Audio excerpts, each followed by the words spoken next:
nesse momento, não é uma alternativa que eu acho que o Ministério deveria desconsiderá-la. Queria passar a palavra agora, por 20 minutos, a Marisa Abreu, consultora de Educação da Confederação Nacional de Municípios, CNM. Bom dia. Eu vou pedir a licença para ficar em pé, porque senão eu vou ficar meio desconfortável aqui em relação aos slides, tá bom? Bom dia a todos, especialmente aos deputados, ao deputado Thiago, à deputada Dorinha, à deputada Raquel.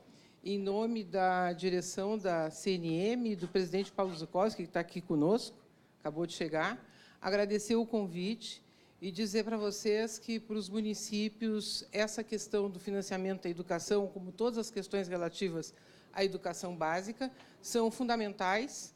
A CNM participou ativamente, né, presidente Paulo, do debate da substituição do Fundef pelo Fundeb, e agora esse tema é de tal importância para as gestões municipais que já está funcionando há uns 4, 5 meses um grupo de trabalho constituído por iniciativa da diretoria, inclusive com consultores externos, como o Polo e o Ricardo Martins, onde a gente vem discutindo essa questão, né?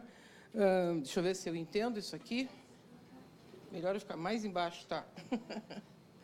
Sim, para não atrapalhar vocês, né? Coisa de... Deixa eu ver. É aqui? Aqui? Isso.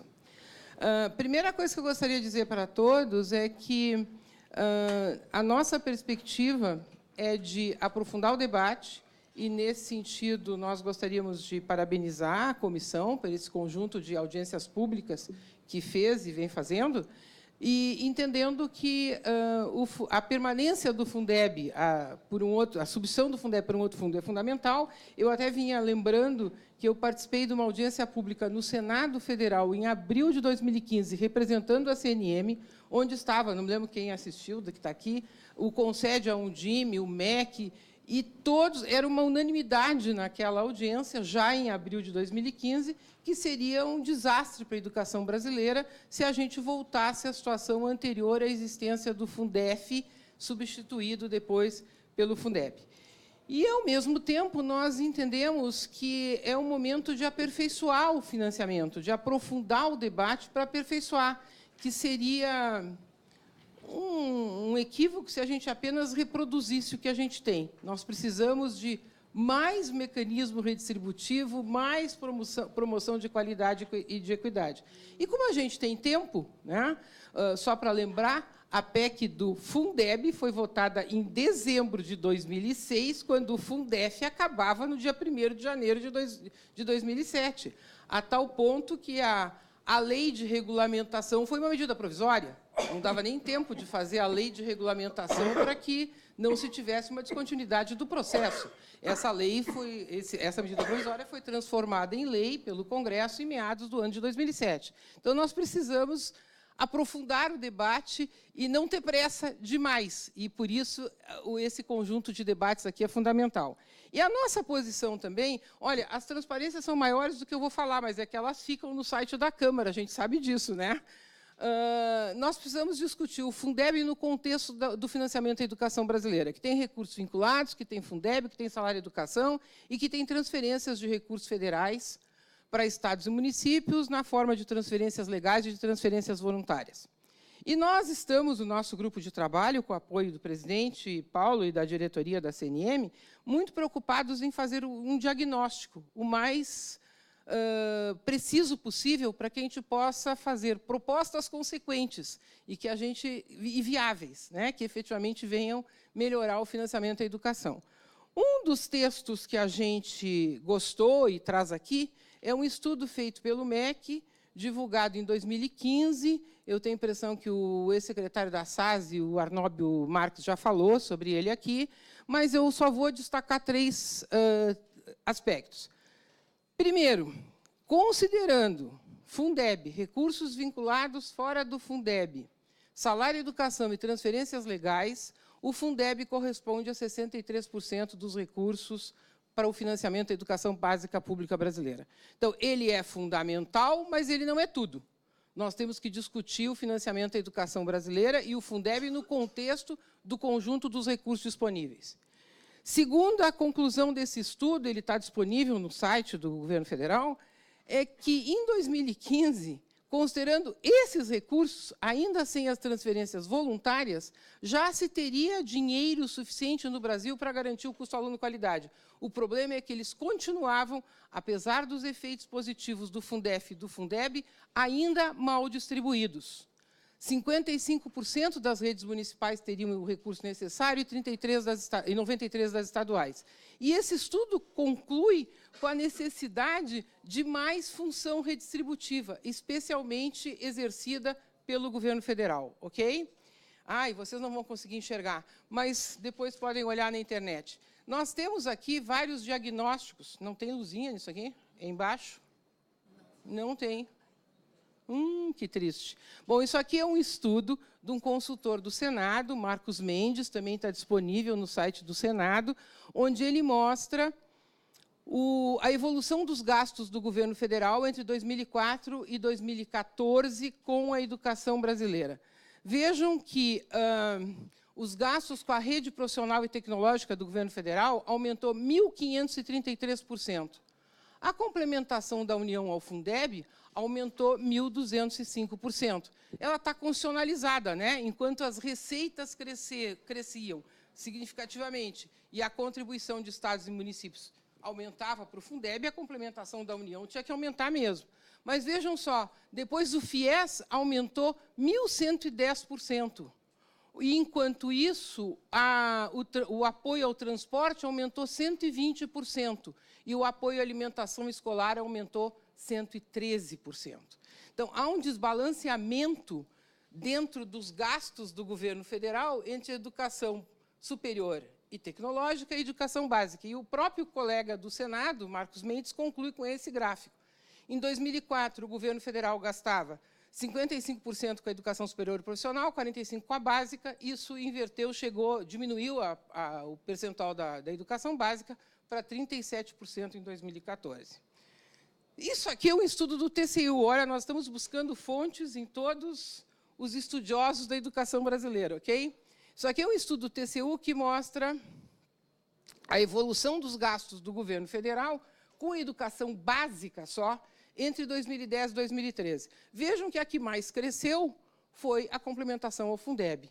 Em compensação, a segunda que mais cresceu foi a infraestrutura, que são as obras do Pró-Infância, as obras de quadras esportivas, todas essas que a gente vê sistematicamente as dificuldades de implementação, que, aliás, o presidente Paulo deu ontem uma entrevista, né, presidente, para a imprensa brasileira, falando das obras inacabadas,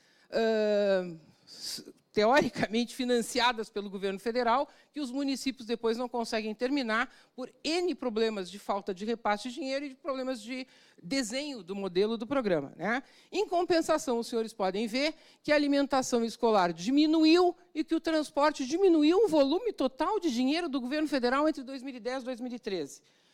Por quê, senhores? Porque o per capita continuou igual e a matrícula da educação básica diminuiu, né? Para concluir, um estudo do Cláudio, não é? Tu é o Cláudio, né? É que ele é novo aqui, eu já não conheço mais. Sobre gastos da educação brasileira, e aqui, viu, Cláudio, o Ricardo me chamou a atenção, inclusive, que a complementação da União faz parte dos gastos da União ao Fundeb, faz parte dos gastos da União relativos ao custo aluno-qualidade no Brasil. Mas essa lâmina do Cláudio tem, para mim, uma função fundamental. Ela mostra que o governo federal, nas transferências feitas aos estados e aos municípios, tem mais recursos alocados nas chamadas transferências discricionárias ou voluntárias e menos volume de dinheiro nas chamadas transferências legais, incluindo transporte, merenda e dinheiro direto na escola. Se a gente acompanhar a evolução do Fundeb, vocês vejam que no quadro de cima a gente tem a contribuição dos estados e dos municípios e no quadro de baixo a receita, quanto os estados e os municípios recebem do Fundeb. Os estados contribuem com mais do que os municípios e os municípios recebem mais do que os estados. E no início em 2010, que é o primeiro ano que ele está completo, né, na implantação gradativa do Fundeb, Os municípios recebiam 52%, os estados 47%. Em 2017, os estados recebem 42% e os municípios 57%. Por que isto? Em primeiro lugar, pela cesta de recursos, de impostos que formam o Fundeb. Isso aqui é da apresentação feita aqui da colega do FNDE. Hoje, na cesta de recursos do Fundeb, 58,8% corresponde ao ICMS, e já foi mais, já foi 60%. Ora, como o ICMS fica 75% com o governo do Estado e 25% é redistribuído para os seus municípios, os estados terminam contribuindo mais do que os municípios para a cesta que constitui os impostos do Fundeb. Ao mesmo tempo, os municípios vêm aumentando cada vez mais a sua participação na oferta da educação básica brasileira. Estou sem o microfone aqui. Isso aqui é 97. O que é 97? É o primeiro ano pós a aprovação da emenda do Fundef, e, na realidade, o Fundef só começou a funcionar no Brasil como um todo em 98. Depois, 2005, que é a última matrícula do Fundef, certo? A matrícula utilizada na redistribuição dos recursos em 2006. A matrícula de 2009, que é utilizada na redistribuição dos recursos do Fundeb em 2010, que é o primeiro ano que ele está completo, e 2016 é utilizada nesse ano. Os municípios tinham 40% das matrículas, chegaram a 59% da educação básica como um todo, pública. Os estados tinham 59%, baixaram para 40%. Houve uma inversão, vocês percebem? Aí, com o início do Fundeb, como tinha mais aluno, até hoje tem, de ensino médio do que educação infantil, reverteu em favor dos estados. Os estados subiram de 40% para 45%, os municípios desceram de 59% para 54%. Só que, ao longo do processo, de novo se vê uma municipalização do ensino, os municípios têm hoje 58%, os estados têm 41%. E mais ainda, senhores, na vigência do Fundeb, a única matrícula que efetivamente cresceu foi a da creche. Os senhores estão vendo ali, 2006 e 2016, a creche estadual municipal, a pré-escola, os anos iniciais, os anos finais, o ensino médio e o total. O total diminuiu. Ora, isso aqui não é problema, tá? É o bônus demográfico, Luciano, porque não houve redução das taxas de atendimento, ok? Embora ainda exista um número significativo de brasileiros nessa faixa etária que deviam estar na escola e que estão fora, ok? Mas a única matrícula que efetivamente cresceu, que subiu de 916 mil para 2.080.000, foi a da creche. A da pré-escola diminuiu, a dos anos iniciais aumentou ali menos de 100 mil alunos. Isso é a passagem dos 5 anos, das crianças de 6 anos, da pré-escola para o primeiro ano, e o ensino médio diminuiu também. Como os senhores podem ver, diminuiu de 7.700.000 para 6.900.000. Isso que eu sempre faço questão de lembrar, que quando o Fundeb foi apresentado à sociedade brasileira, ele foi apresentado como a hora e a vez do ensino médio. O que aconteceu com o ensino médio durante a vigência do Fundeb? A matrícula diminuiu, as taxas de atendimento continuaram na mesma tendência de crescimento, não houve nenhuma aceleração, e a qualidade do ensino médio, pelo contrário, né? O IDEB do ensino médio está literalmente estacionado nos anos de 2011, 2013 e 2015. E mais ainda, a única etapa da educação básica brasileira que tem mais matrícula em tempo integral do que em tempo parcial é justamente a creche, que foi a que cresceu e que é de responsabilidade dos municípios brasileiros.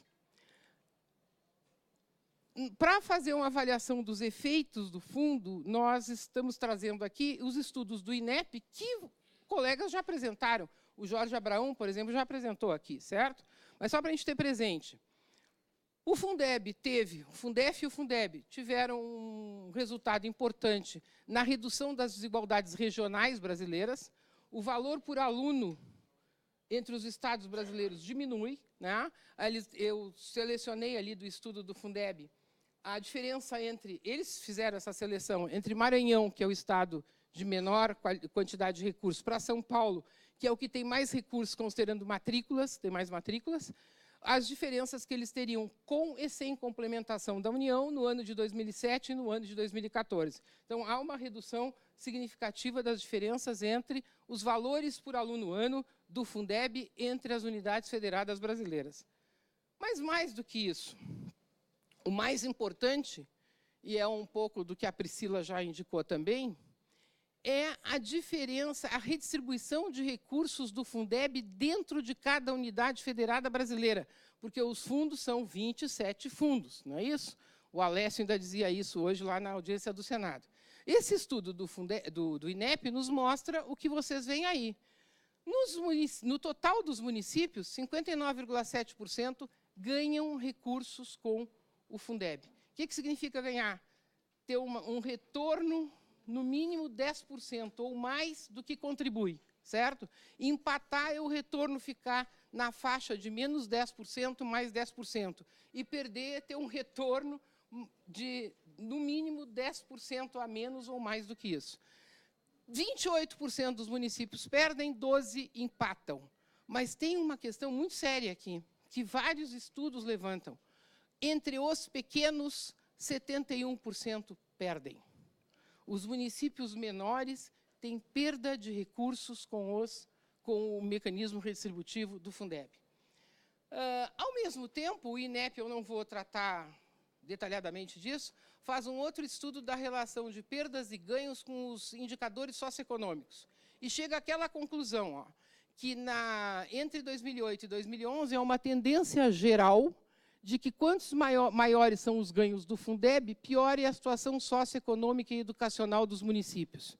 Então, há um efeito redistributivo de valor por aluno, e esse efeito redistributivo tem um componente social importante, mas ainda insuficiente. É essa a nossa questão, né?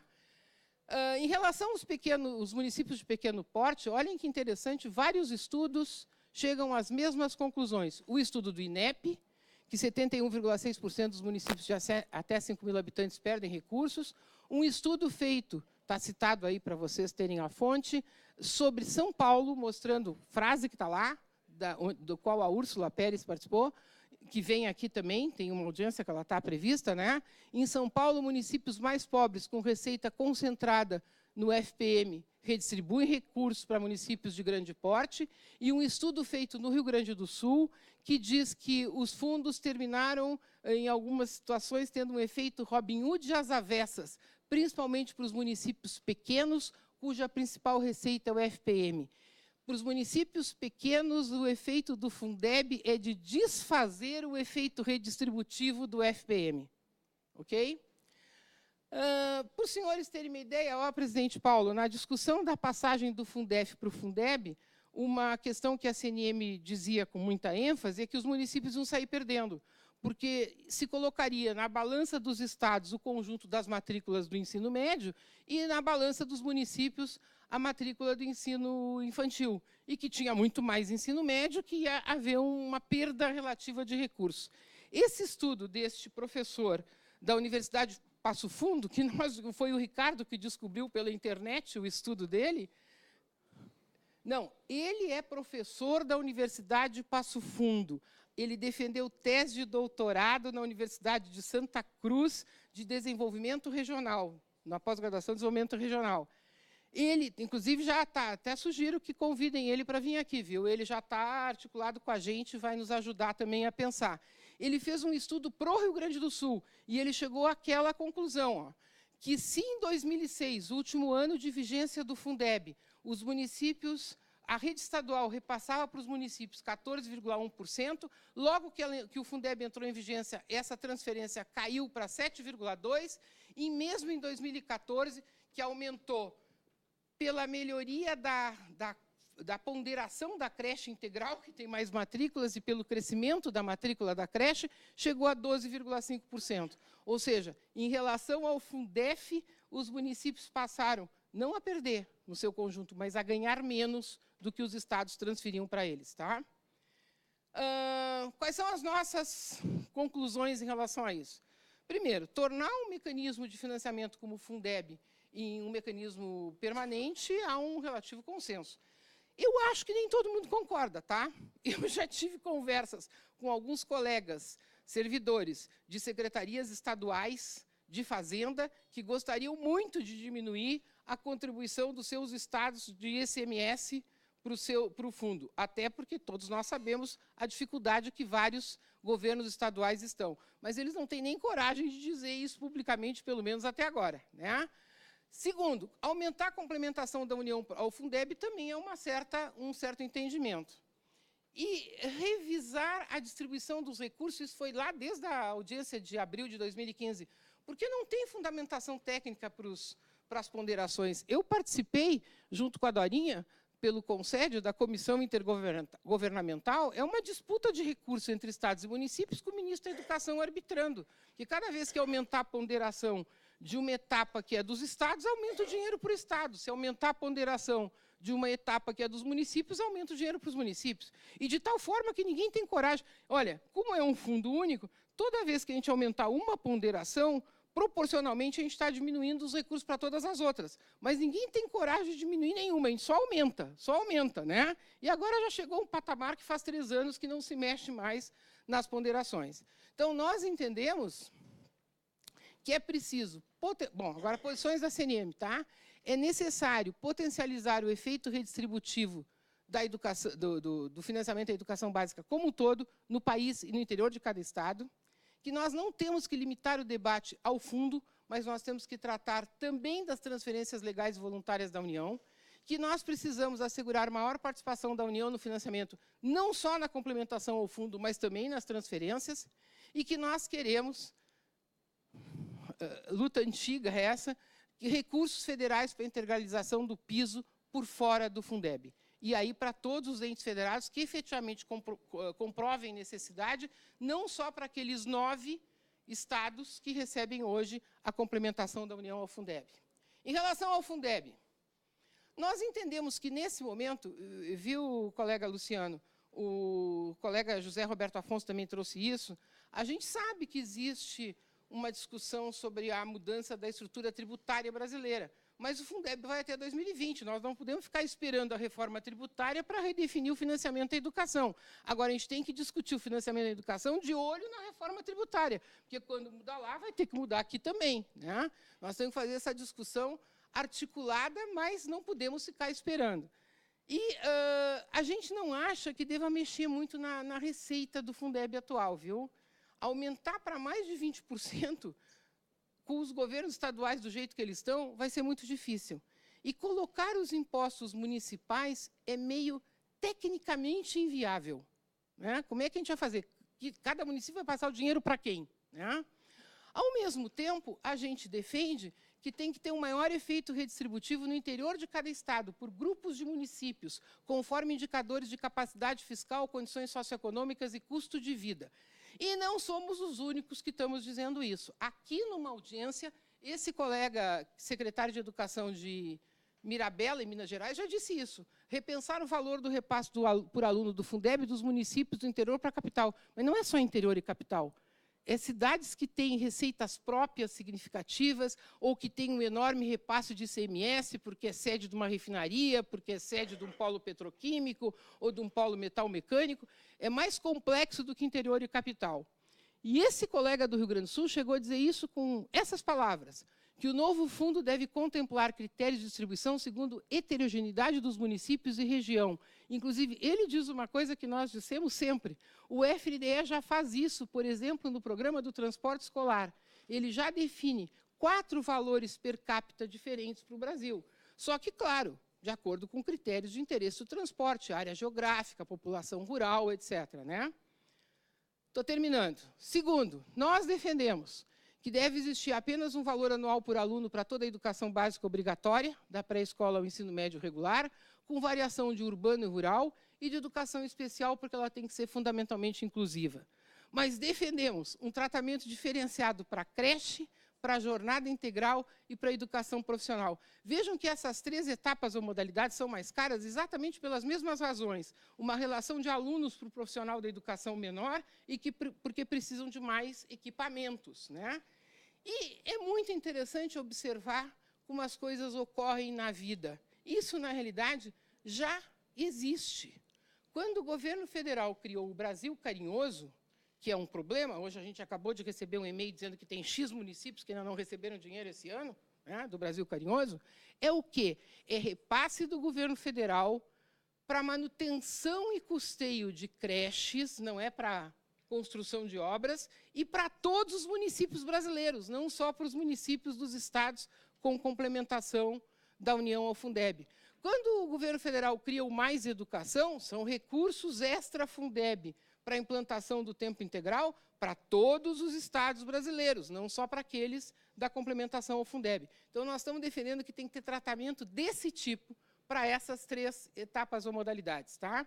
E a possibilidade de financiamento da creche. Aliás, vocês lembram, quem estava aqui lembra, ou quem já estava na gestão educacional, que quando a PEC do governo federal do Fundeb veio para cá, não tinha creche. Foi uma das coisas que esta casa, que o Congresso Nacional modificou. Como também não tinha, os recursos não respeitavam a redistribuição dos recursos à área de atuação prioritária de estados e municípios fixada na Constituição Brasileira. Foi o Congresso Nacional que retomou a redistribuição pelas áreas de atuação prioritária, né? Então, nós estamos discutindo, levantando a possibilidade de que a creche tenha recursos para o financiamento, que não só da educação, a creche não é obrigatória e é educar e cuidar junto, não é isso? E também para a educação profissional. E, por fim, ficamos muito satisfeitos de ver que o colega que representou a Frente Nacional de Prefeitos disse isso aqui também, a defesa da representação dos municípios na comissão intergovernamental pelas entidades de prefeitos. Tá? Em relação às transferências da União, isso aqui nós vamos sempre dizer, limitar o volume de recursos para transferências voluntárias e aumentar o volume de recursos para as transferências legais. Se o governo federal repassar mais dinheiro para transporte, mais dinheiro para merenda, mais dinheiro para a manutenção das escolas via PDDE, prefeitos e governadores terão dinheiro para fazer as obras. Certo? Segundo, nós queremos que esses programas também sejam redistributivos. Por que só o do transporte é redistributivo? Por que a merenda escolar tem que ser o mesmo per capita para o Brasil inteiro, sem considerar as condições de vulnerabilidade da população e de capacidade fiscal dos respectivos governos? Nós queremos, e senhores deputados, tem projetos de lei tramitando aqui, a gente selecionou 2, o de 2009 é de um deputado que foi prefeito, o deputado Manuel Júnior, e o de 2015 é da Comissão pelo Pacto Federativo. O que esses projetos propõem? Reajuste anual das transferências legais da União pela inflação. Olha, me permitam a franqueza, o presidente Paulo sempre me ouve dizer isso. Quando a gente questiona o Pacto Federativo no Brasil, não é só o Executivo, é o Congresso também. Porque quando o Congresso vota o piso do magistério, vota um critério de reajuste anual acima do crescimento da receita. Quando ele vota as leis do transporte e da merenda, não tem critério de reajuste. E o governo federal reajusta quando quer, do jeito que quer. Ok? Nós queremos, isso é uma questão muito séria na prestação de contas do FNDE, vocês não imaginam o quanto as resoluções do FNDE ampliam as condições dos entes federados que recebem essas transferências legais da União. Então, o quanto que tem que comprar de alimento de tal tipo, e a nutricionista de tal tipo, etc. Depois, ninguém tem conta aprovada no FNDE, por isso que o FNDE está lá entulhado de passivo de prestação de contas. Então, nós queremos que as transferências legais tenham as condições para uso desses recursos definidas na lei, e não mais por resoluções do governo federal. E que na composição paritária, olha, vários projetos de lei já tramitaram por isso aqui, vários governos, e nenhum governo aceita, que o Conselho Deliberativo do FNDE tenha representação tripartite da União, dos estados e dos municípios. Afinal, a cota federal do salário educação só pode ser usada na educação básica. É para o governo federal exercer a sua função redistributiva. Por que ele decide sozinho como é que esse dinheiro vai ser utilizado? E, para terminar, viu, Priscila, concordando contigo, nós precisamos melhorar a qualidade da educação, melhorar a equidade. O financiamento é só a primeira tarefa. né, distribuir, alocar bem os recursos é o primeiro desafio. O segundo é a valorização do magistério, a qualificação da gestão, é o currículo nacional, enfim, a base nacional curricular, são vários desafios. Mas se a gente não fizer isso direito, olhem que drama aconteceu na educação brasileira nos últimos anos.